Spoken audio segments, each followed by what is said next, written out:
Hay algo que me sorprende meditando en este tiempo acerca de cómo la Iglesia a lo largo de los tiempos, hoy cantábamos cómo vivir es Cristo, ¿sí?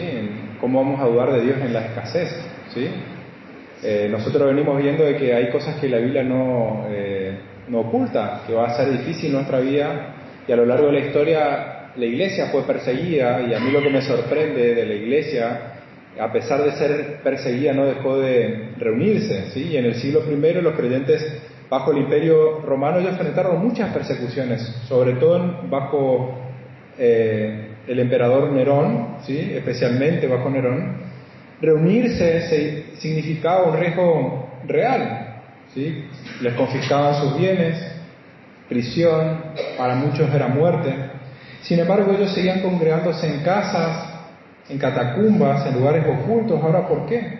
Porque ellos entendían que la fe cristiana no es individualista. No es posible llevar a cabo nuestra fe de manera aislada. Uno podría justificarse, decir, bueno, pero la situación es difícil, ¿por qué no vamos a congregar? Pero ellos entendían que eso no era posible, porque la perseverancia depende del cuerpo, ¿sí? Todo el cuerpo. Y muchos historiadores señalan que lo que permitió a la Iglesia sobrevivir a la persecución no fue la estructura institucional, sino la vida comunitaria sólida, ¿sí? Y cuando congregarse cuesta, se revela cuánto entendemos el valor, ¿sí? Como en ellos, sabía que para ellos era muy costoso, pero también mostraba cuán importante para ellos era congregarse. Así el mensaje esta noche tiene por título Congregándonos para cumplir el mandato de unos a otros. Y continuamos con la serie de unos a otros, y en esta ocasión vamos a considerar un pasaje en la epístola de los Hebreos, capítulo 10, y como no estamos haciendo una serie consecutiva, me gusta darle un poquito el contexto para entender lo que vamos a ver. Y esta carta fue dirigida a cristianos con un trasfondo judío, ¿sí? Hebreos que habían escuchado el Evangelio, que habían confesado a Jesús como el Mesías prometido. No era una iglesia gentil, ¿sí? Como veíamos en otras iglesias, sino era una comunidad compuesta mayormente por judíos que reconocieron que las promesas del antiguo pacto se cumplían en Cristo, ¿sí? Él era el Mesías prometido. Ahora, muchos de ellos eran creyentes genuinos, eran regenerados, habían nacido de nuevo por la fe en Jesús, pero como suele pasar en muchos lugares, o en todos los lugares, no todos los que se congregaban creían verdaderamente. Algunos eran convencidos intelectualmente, pero no transformados. Otros eran simpatizantes, pero no comprometidos. Y también quizás habían algunos incrédulos ahí dentro, ¿sí? Y el autor está escribiendo principalmente para poder fortalecer a los verdaderos creyentes, pero sabiendo que dentro de la congregación habían distintos niveles de respuestas al Evangelio. Ahora bien, estos cristianos hebreos estaban atravesando situaciones difíciles, realmente difíciles. Habían recibido a Jesús como Mesías, pero como consecuencia ellos estaban sufriendo hostilidad religiosa, ¿sí? Presión social, pérdida de privilegios, ser apartados, ser tratados como traidores por su propio pueblo, ¿sí? Confesar a Cristo significaba en muchos casos quedar excluidos de las sinagogas, marginados de la comunidad judía, incluso perseguidos, ¿sí? Era una situación difícil. No era solamente diferencias teológicas las que existían, era ruptura cultural, familiar y una ruptura social profunda. Y en este contexto de presión, de tentación para retroceder, el autor le está escribiendo, exhortando que ellos perseveren en la fe y que no abandonen la comunidad cristiana, ¿sí? Y es precisamente aquí donde nosotros nos encontramos en el texto de Hebreos, capítulo 10, versículos del 24 al 25, ¿sí? El título dijimos, congregándonos para cumplir el mandato de unos a otros, ¿sí? Hebreos 10, 24 dice, y considerémonos unos a otros para estimularnos al amor y a las buenas obras, no dejando de congregarnos como algunos tienen por costumbre, sino exhortándonos, y tanto más cuando ves que el día se acerca. ¿Sí? Este pasaje se encuentra en la sección exhortativa de Hebreos, después de haber expuesto la superioridad de Cristo como sumo sacerdote y sobre la base de su obra consumada es que nosotros encontramos estos mandatos o estas implicaciones de cómo hemos de vivir en comunidad, ¿sí? Cristo es superior, Él es nuestro sumo sacerdote y eso implica algo en cómo hemos de vivir. Entonces vamos a ver que hay un mandato central, hay un propósito de estimularnos al amor y a las buenas obras. ¿Cómo son los medios? Dice ahí, no dejando congregarnos, exhortándonos, y la motivación de que aquel gran día se acerca, ¿sí? Y es interesante que el texto comienza diciendo congréguense, y muchas veces nosotros hemos leído esta porción pensando que el punto principal simplemente era no faltar a la reunión, ¿sí? Y aunque congregarse es esencial, es un mandato, ¿sí? No es el verbo principal en esta porción. El mandato reactor es considerémonos unos a otros. La acción central no es asistir, es involucrarse. A eso es lo que vamos, ¿sí? No se trata simplemente de estar presentes físicamente, sino de prestar atención espiritual a los hermanos. Ahora bien, aunque el punto central es considerarnos, ese mandato no puede cumplirse si nosotros tenemos por costumbre no congregarnos. ¿Sí? No podemos considerarnos si no nos congregamos. Por eso el congregarse no es el fin principal, pero es el contexto indispensable para que se pueda cumplir la acción principal, ¿sí? En otras palabras, yo no puedo obedecer el mandato de considerar, o no podemos cumplir el mandato de considerarnos unos a otros si no nos congregamos, ¿sí? Si yo no estoy con mis hermanos, no puedo considerar unos a otros. Por eso ambos mandatos están íntimamente relacionados, considerándonos y no dejar de congregarnos. Y no podemos elegir entre uno y otro, ¿sí? Es entender que congregarse es el escenario y considerarse es la acción. Y eso es lo que quiero que quede claro en esta noche cuando veamos a lo largo de esta porción, que el texto comienza con un mandato reactor. Fíjense, considerémonos unos a otros. Ese es el verbo, considerémonos. Todo lo demás del versículo se centra en este imperativo exhortativo, ¿sí? Este mandato es el punto de partida y se extiende y exige, fíjense, considerémonos exige un esfuerzo intelectual y un esfuerzo espiritual deliberado. El término, en el original, considerémonos, ¿sí?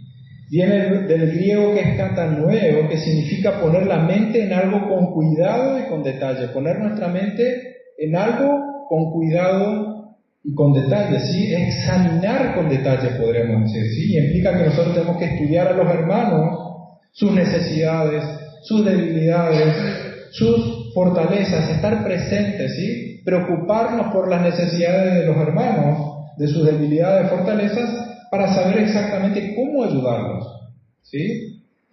Somos llamados a estudiarnos mutuamente, a preocuparnos mutuamente, para saber cómo ayudarnos, ¿sí? Y acá vemos que hay una responsabilidad mutua de unos a otros. No dice que unos ayuden a otros, unos a otros es todos, con todos. Es una responsabilidad mutua, no es que el pastor ocúpese o los líderes ocúpense de considerar a todos, es unos a otros. Por eso esta responsabilidad es para todos. Debemos velar todos por el bien espiritual. Y tenemos que saber que la santificación en el nuevo pacto no es individualista, no es que yo busco mi santidad y cumplo. El mandato en el Nuevo Testamento es buscar juntos. Todos somos responsables de crecer en santidad. No lo puedo buscar yo y decir cumplí con el Señor sin involucrarme con el cuerpo. Una parte del cuerpo no puede buscar su propio bien sin beneficiar al resto. Por lo tanto, no alcanza con asistir al culto y saludar. Considerar implica preguntarnos: ¿quién está debilitado espiritualmente? ¿Quién está desanimado? ¿Quién se está aislando ¿Quién necesita dirección? ¿Quién necesita corrección amorosa? ¿Quién necesita una palabra de aliento? ¿Y quién necesita ser escuchado?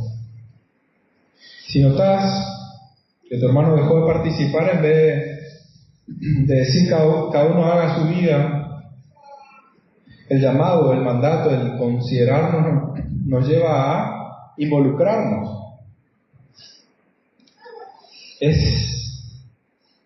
llevar a la acción esa preocupación, ¿sí? No es meramente información intelectual, decir cómo están, sino cómo están para algo, ¿sí? Eso es lo que va a buscar el propósito, lo vemos ahí, ¿sí? Considerémonos, o sea, el de estudiar nuestras necesidades, debilidades, fortaleza de los hermanos, no para la crítica, sino para una provocación positiva, fíjense, para estimularnos al amor y a las buenas obras. O sea que este estímulo no es algo espontáneo, no es que a mí me nace, o hay personas que le nace, ¿sí? Considerar al hermano es algo intencional. Somos desafiados por el Señor a estimular a otros, ¿sí? No es algo que simplemente nace, requiere un esfuerzo, es una insistencia profunda que requiere una iniciativa de nuestra parte. Tenemos que nosotros tomar la iniciativa de buscar estimular a los hermanos, ¿sí?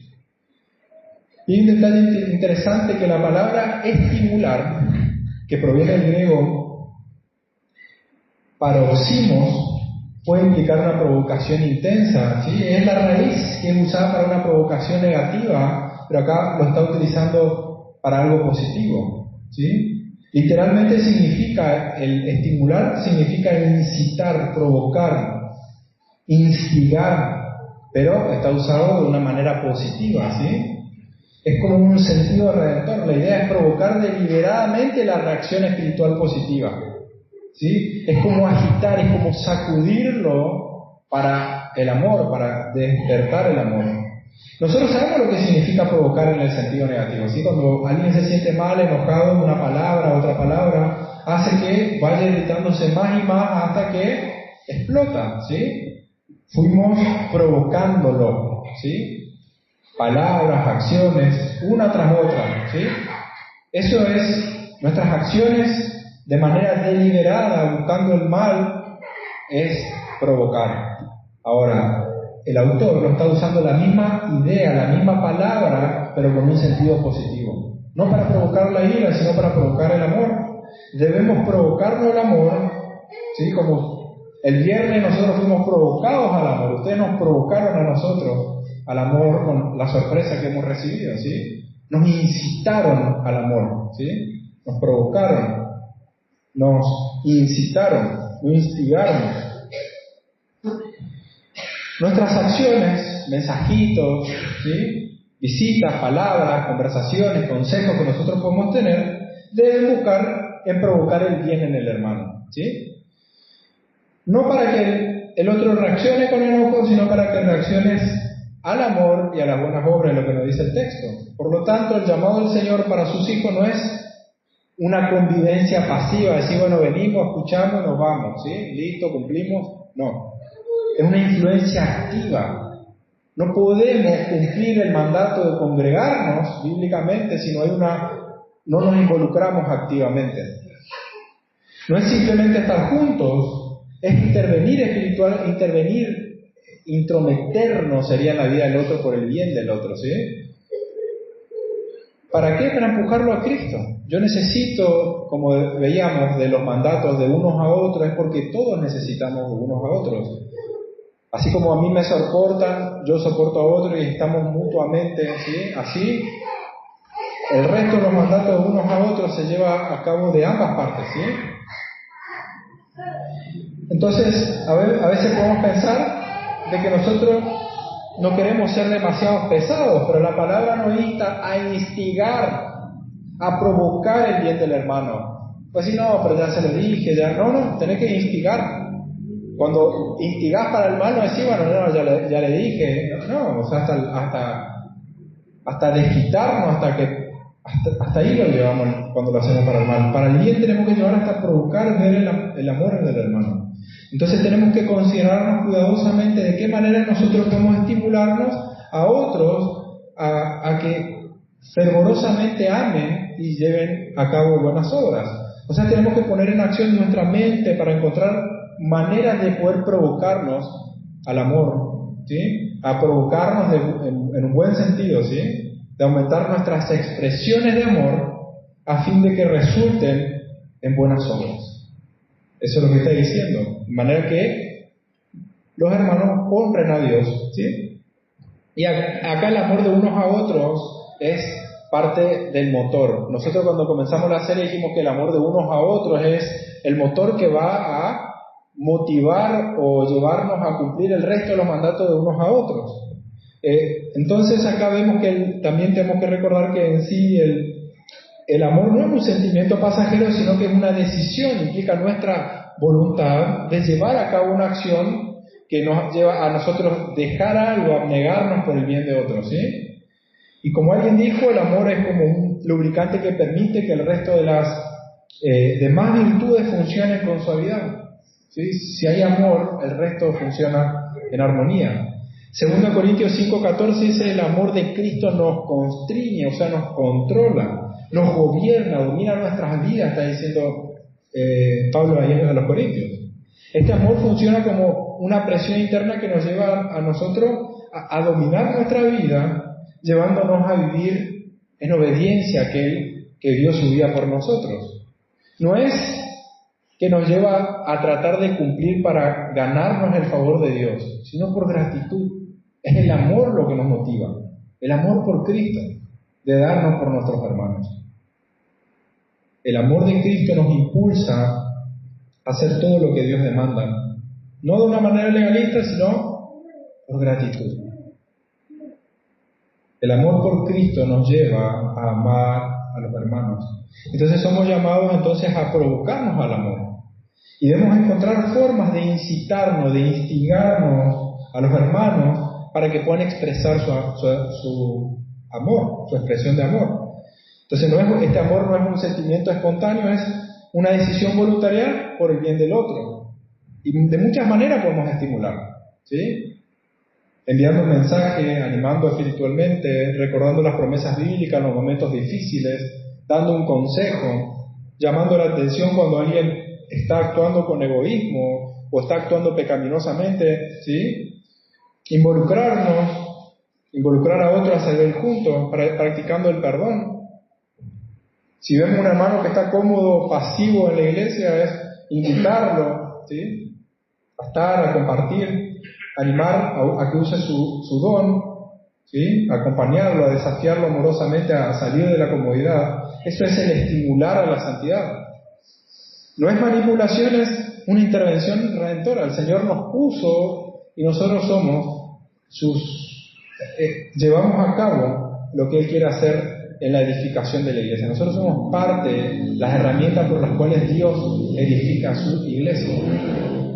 Entonces ese amor es el motor para las buenas obras. Las buenas obras son ese fruto. Por lo tanto, somos llamados a provocar el amor en los hermanos para que como fruto den buenas obras. El amor debe traducirse en buenas obras, podemos decir, ¿sí? Las buenas obras son el fruto de una fe viva, verdadera. Las buenas obras no nos salvan, pero manifiestan lo que creemos. Y ese amor bíblico produce acciones concretas. Por ejemplo, si tu hermano cae en pecado, vos no lo vas a ignorar, no lo vas a exponer públicamente, lo vas a buscar, lo vas a corregir con mansedumbre, lo vas a restaurar. Y eso es el amor que produce obras, ¿sí? Produce un perdón real, un arrepentimiento real, un servicio sacrificial, una restauración, ¿sí? Y ¿cómo cumplimos el mandato de considerarnos? Ahora, ¿cómo podemos cumplir el mandato de considerarnos unos a otros al amor y a las buenas obras? Y acá es lo que vemos, cuál es el medio necesario, ¿sí? No dejando de congregarnos. Es un mandato, pero también es un medio, ¿sí? Ambas cosas. No dejar de congregarnos es un mandato, pero también es un medio para poder cumplir un mandato. La asamblea local es el contexto indispensable para que todos los mandatos puedan llevarse a cabo, todo lo que venimos viendo. Hay veces que por fuerza mayor uno no puede congregarse y eso no constituye pecado. Hay veces que nos enfermamos, ¿sí? O pasan situaciones fortuitas, hay cosas que nos obstaculizan el poder estar y congregarnos. Pero nosotros no tenemos excusa de no participar en la vida de la iglesia. No podemos tener compromiso verdadero con la iglesia si no tenemos un compromiso verdadero en el congregarnos. No es opcional. No es opcional el no congregarnos en el día del Señor, salvo excepciones como dijimos. No podemos cumplir los mandatos de unos a otros si no cumplimos este mandato de considerarnos unos a otros, el cual se lleva a cabo principalmente, no exclusivamente, pero principalmente cuando nos reunimos. Nuestra reunión no termina cuando finaliza el culto. Nuestra reunión continúa después, ¿sí? Es más, la naturaleza de la iglesia es como un cuerpo. No es interdependencia, somos interdependientes, ¿sí? No somos independientes, somos interdependientes, nos dependemos unos de otros. Por lo tanto, la Biblia no contempla que exista un cristianismo aislado. Vos no podés pretender seguir a Cristo de una manera aislada sin comprometerte con la iglesia. No es posible estar verdaderamente en sintonía con Cristo y no estar comprometido con su iglesia. Porque el medio que Dios estableció es la iglesia, ¿sí? Para que nosotros podamos cumplir entonces el mandato de estimularnos unos a otros, necesitamos cumplir con el mandato de congregarnos.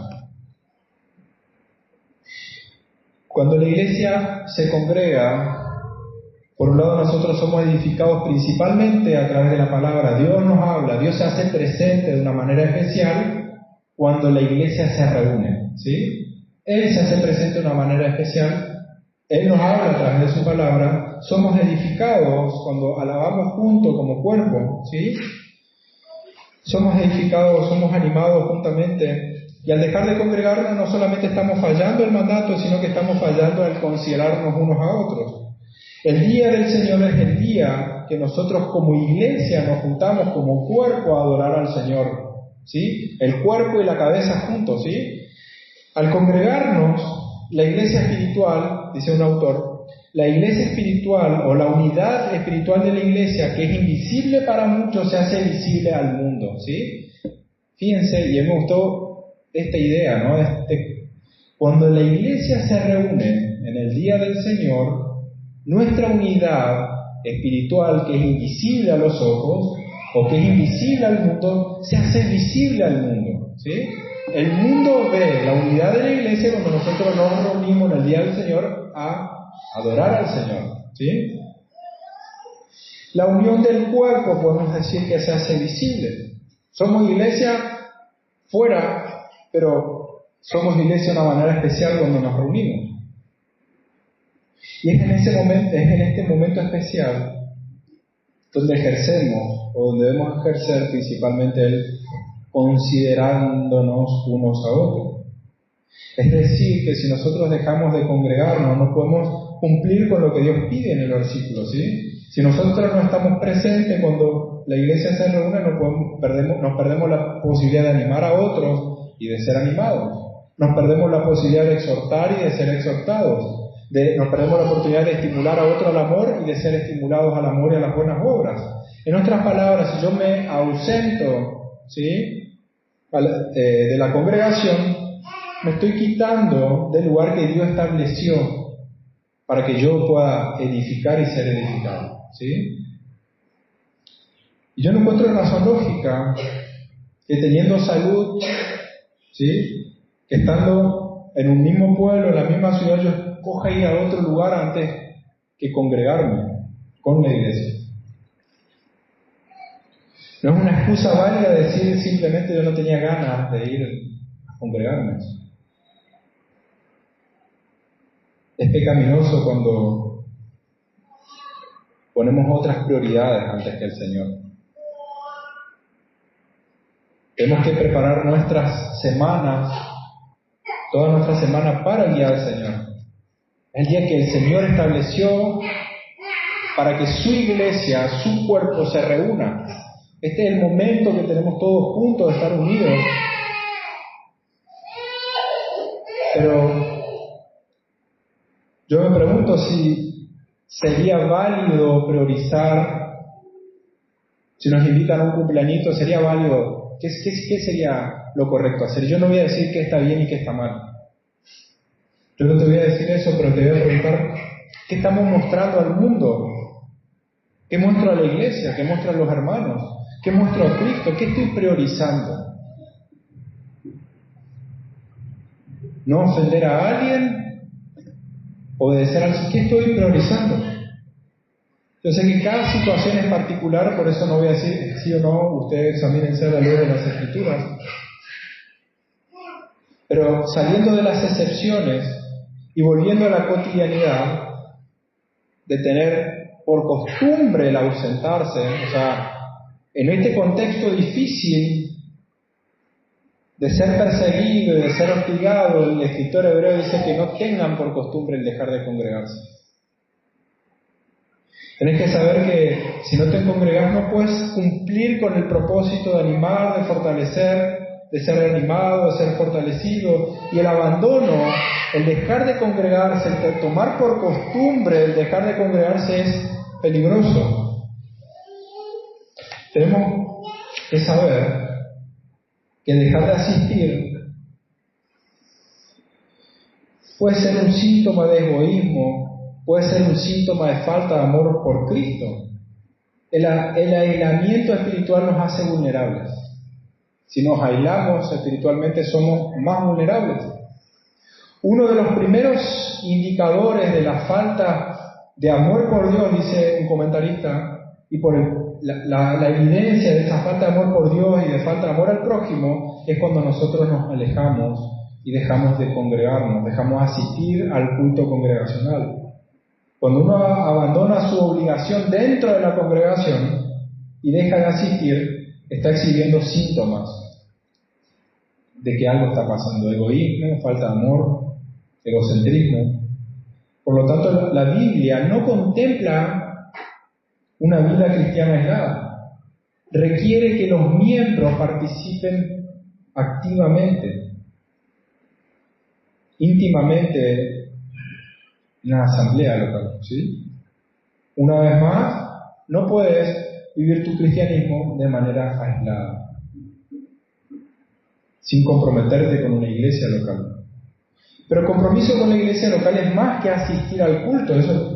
Digo esto porque muchas veces nosotros creemos que cumplimos con el mandato de congregarnos porque asistimos al culto, escuchamos la prédica y nos fuimos a la casa. Y nosotros vamos con la conciencia tranquila, ya cumplí con el mandato de congregarnos. No soy como fulanito que no vino al culto. Pero vemos como una falta grave no asistir al culto. Aunque no siempre es pecaminoso, dijimos hay excepciones, hay situaciones particulares, no podemos decir que porque alguien no vino ya ha incurrido en pecado, pero en ocasiones puede ser pecaminoso esa falta, ¿sí? Puede haber un motivo personal, no lo sabemos, pueden haber situaciones que hagan que prefieran más a otras cosas que al Señor, pero el punto es que con solamente asistir al culto nosotros no terminamos de cumplir el mandato de congregarnos. No es un llamado a no faltar a la reunión, lo que está diciendo, porque el considerarnos y el no dejar de congregarnos están íntimamente relacionados y eso es lo que le da fuerza. Entonces, no es un llamado a no faltar a la reunión, sino a congregarnos bíblicamente. Hay un propósito al congregarnos, y además de lo que mencionamos de escuchar la palabra del Señor, de adorar la comunicación, de adorar en comunión, nosotros implícitamente nos reunimos para estimularnos primeramente, ¿sí? Primero a través de la palabra somos estimulados, recibimos la palabra, el Señor nos habla, adoramos juntos, pero después nosotros tenemos que llevar a la parte práctica y estimularnos, ¿sí? Por eso dije, nosotros nos congregamos, el culto termina, ¿sí? Al final de la prédica, oramos, cantamos, termina el culto congregacional, pero seguimos reunidos y tenemos que seguir poniendo en práctica el mandato del Señor. No terminó la tarea de congregarnos cuando termina el culto, a eso es lo que voy, ¿sí? tenemos que llevar la parte activa. Por lo tanto, la gravedad de dejar de congregarnos está no solamente que dejamos de estimular, sino que yo le estoy quitando la posibilidad a otros de estimular. ¿Sí? Si alguien no viene, yo no me pierdo la oportunidad de estimularlo. ¿Sí? No sé si entienden el punto, pero tenemos que tener la intención de congregarnos, no solamente para escuchar la palabra de Dios y para adorar en comunión, sino también para poder estimular, para poder provocarnos al amor y para que esa provocación al amor dé como fruto buenas obras. Uno de los propósitos de congregarnos es exhortarnos. Fíjense el versículo 25, si no me creen. Dice, no dejando de congregarnos como algunos tienen por costumbre, sino exhortándonos. Fíjense el contexto. La finalidad de no dejar de congregarnos es para que nos exhortemos. Tenemos que seguir congregándonos para que podamos continuar exhortándonos. Entonces no solamente nos congregamos para escuchar la palabra de Dios, lo cual es muy, muy importante, sino también para exhortarnos. Tenemos un propósito explícito, animarnos, estimularnos, exhortarnos, y esta acción de exhortarnos unos a otros es el mecanismo práctico para la salud del cuerpo. Si el cuerpo se mantiene con salud o se mantiene vital cuando nosotros nos exhortamos unos a otros. Por eso el estimular del versículo 24 se realiza concretamente mediante la exhortación. ¿Cómo vamos a estimularnos o estimularnos al amor y a las buenas obras? A través de la exhortación. ¿Sí? Por lo tanto, para congregarnos bíblicamente, debemos no solamente asistir al culto, sino tenemos que exhortar a los hermanos para que sean estimulados al amor y a las buenas obras. Y acá algo claro, muchos creen erróneamente que el exhortar está asociado a algo negativo. ¿Sí? Por ejemplo, yo le exhorto cuando lo vi pecando y le exhorté a que deje el pecado. Es una de las aplicaciones. Pero de acuerdo al contexto, puede traducirse como animar, consolar, fortalecer, rogar, amonestar. Entonces, el exhortar viene de la palabra paracaleo, ¿sí? No sé si lo ven, paracleto les suena parecido. Paracaleo es llamar al lado, ¿sí? De uno para ayudar, es caminar al lado. Si alguien que está al lado para ayudar. Entonces, el exhortar implica un acompañamiento para brindar consuelo, para brindar consejo, implica la instrucción, aliento mutuo, ¿sí? Buscamos muchas veces que los hermanos no se dejen endurecer por el pecado endurece nuestros corazones. Y en hebreo nosotros encontramos que esta exhortación, o este mandato de exhortarnos era para prevenir principalmente la apostasía. Se exhortaba para evitar que el corazón se endurezca por el engaño del pecado y para que nadie se aparte del Dios vivo. Si eso no es el contexto. Era para fortalecernos en medio de las pruebas. ¿Sí? Está después Hebreos, los héroes de la fe, eran alentados para vivir, para devolverle valor a los hermanos, fortalecerlos, para estimular al amor. ¿Sí? Dijimos que la exhortación, cuando nos exhortamos al reunión, es para estimularnos mutuamente al amor y a las buenas obras. El amor es la raíz, las buenas obras el fruto. Ahora, ¿quiénes participan de estas exhortaciones? ¿Quiénes son responsables de exhortarse? ¿Sí? Todos los cristianos somos llamados a exhortarnos. Es un error dejar que la exhortación solamente sea de algunos, pero tenemos que entender que muchas veces una palabra de aliento es también parte de cumplir. ¿Sí? Y hay un vínculo muy fuerte entre el mandato de exhortarnos con el no dejar de congregarnos. ¿Sí? Por lo tanto, la reunión de la iglesia en el Día del Señor es el escenario que Dios diseñó para que haya un apoyo mutuo, para que se pueda dar este contexto de exhortarnos. ¿Sí? Por eso no se dejen de congregar como algunos tienen por costumbre, sino exhortándolos unos a otros. ¿Sí? Y fíjense que está dando una motivación muy fuerte, es algo escatológico. Dice, y por más, dice, y tanto más cuando veis que el día se acerca. O sea que hay un sentido de urgencia, el Señor viene. El día del Señor es el regreso de Cristo. El Señor va a venir, y la conciencia de que Él pronto va a venir a buscar a su iglesia tiene que motivarnos a no dejar de congregarnos, sino a exhortarnos. No hay nuevo mandato, sino una motivación creciente. Cuanto más avanza la historia, cuanto más tiempo, mayor presión va a haber sobre la iglesia. Cuando Cristo esté más cerca, mayor presión sobre la iglesia, más necesaria va a ser el congregarnos. Y por tanto el aislamiento es más peligroso. El mejor lugar para esperar el regreso del Señor y mantenerse firme hasta el fin es dentro del pueblo, donde el aliento mutuo nos alienta, nos motiva a permanecer juntos. Y muchas veces nosotros citamos este pasaje para hablar de asistencia, pero el corazón del texto no es no faltes, sino ocúpate espiritualmente en tu hermano. Y aquí viene el punto importante: no faltar un domingo no significa que estamos cumpliendo automáticamente el mandato. Es no dejar de congregarnos estimulándonos, exhortándonos, ¿sí? Por lo tanto, venir al culto es esencial, sí, es indispensable, sí, no es negociable, pero no es suficiente. Porque el mandato no solamente es asistir, sino a estimular, a exhortar, a involucrarnos activamente en la vida de otros. Podemos estar presentes y no considerar a nadie, y no cumplimos el mandato. Tenemos la conciencia tranquila, pero defraudamos al Señor. Podemos cantar y no exhortar a nadie. Y el llamado es a un llamado profundo, a ejercer el amor de una manera profunda cuando nosotros nos reunimos. No es simplemente ocupar la silla, sino es asumir responsabilidad espiritual mutua. Tenemos que ser intencionales en buscar el bien del hermano.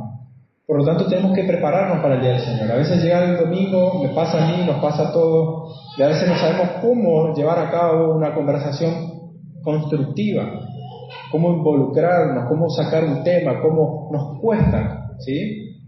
Intencionalmente, tenemos que ser intencionales en nuestras conversaciones. Y aunque podemos exhortarnos, animarnos, alentarnos durante la semana, en el día del Señor es especial porque el Señor lo creó para eso. El Señor está presente, el Señor nos llama, no es negociable. La iglesia reunida, exhortándonos por medio de su palabra y animándonos a alabar juntos, también termina, como dijimos, el culto, y hay un compromiso mutuo de que nuestras responsabilidades no terminan. Cuando decimos amén, nos vemos la semana que viene, no termina nuestra responsabilidad. Debemos usar nuestra mente, tenemos que pensar, ese es el mandato, de pensar, de buscar, de instigar, de buscar la manera para poder instigar, de ser intencionales en buscar el bien del hermano. Somos difíciles de amarnos, lo dijimos, lo venimos diciendo, somos difíciles de amarnos, somos complicados. El Señor nos manda a amarnos, a tolerar nuestras diferencias, pero no conformarnos. No es una negociación con el pecado, no es no hacer vista gorda, sino es guiarnos, acompañarnos a crecer en santidad. Nos necesitamos. Por eso dijimos, hay una realidad espiritual, que hay una unidad en Cristo, pero hay una realidad, una responsabilidad nuestra, que tenemos que trabajar por la unidad de la iglesia. Soy responsable por trabajar en la unidad de la iglesia.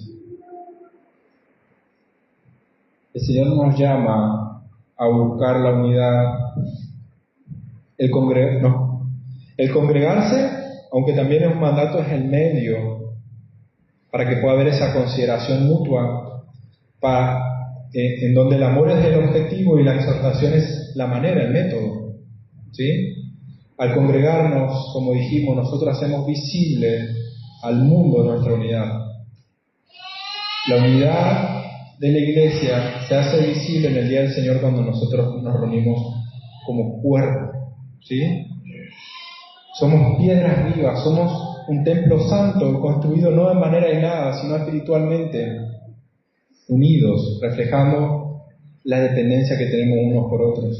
Por eso el llamado del Señor de unos a otros, de considerarnos a unos a otros, nos tiene que llevar a desafiarnos y a ver cómo está nuestro compromiso con nuestros hermanos, a poder comprender de que simplemente asistir y escuchar el sermón no nos hace cumplir el mandato bíblico de congregarnos, sino que debemos ser intencionales en involucrarnos en nuestras vidas, en sobrellevar unos la carga de los otros, en soportarnos, en amarnos, en preferirnos unos a otros, ¿sí? Todos los mandatos unos a otros.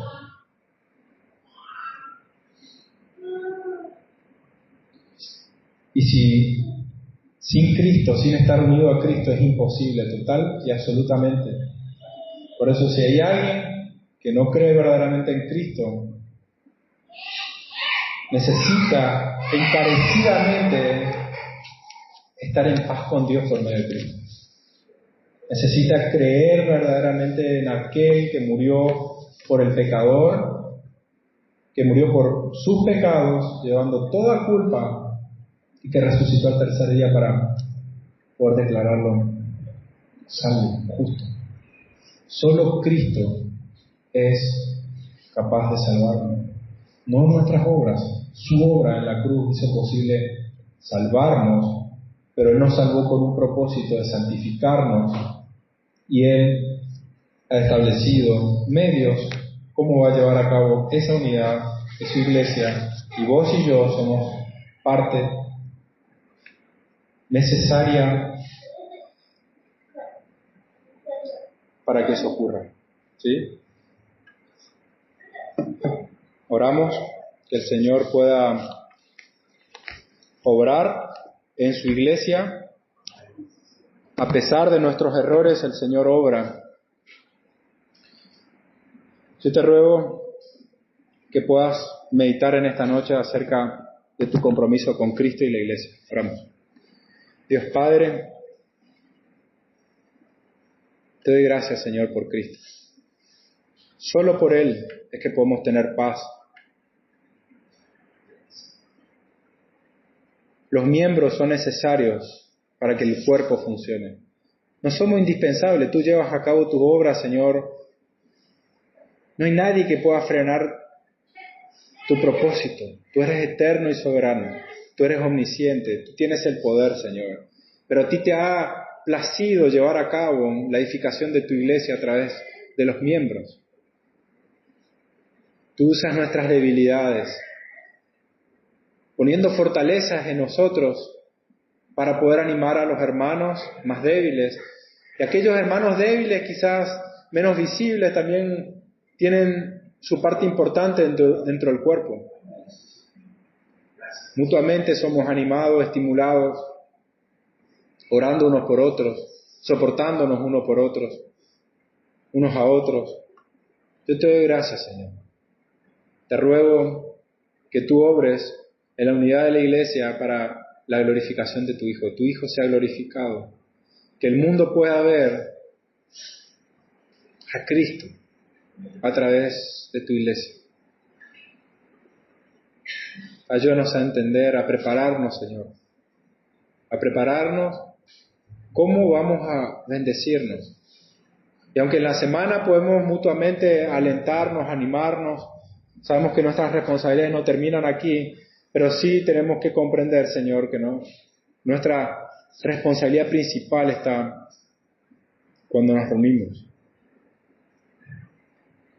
Porque es el medio que tú has establecido, Señor. Tú eres el que nos convoca a congregarnos. No es algo que nace de nosotros. Tú nos convocas a que nos congreguemos. Te damos gracias por la comunión que pueda haber. Yo te ruego que tú sigas siendo glorificado a través de tu iglesia, Señor. Te alabamos en el nombre de Cristo Jesús, Señor nuestro. Amén.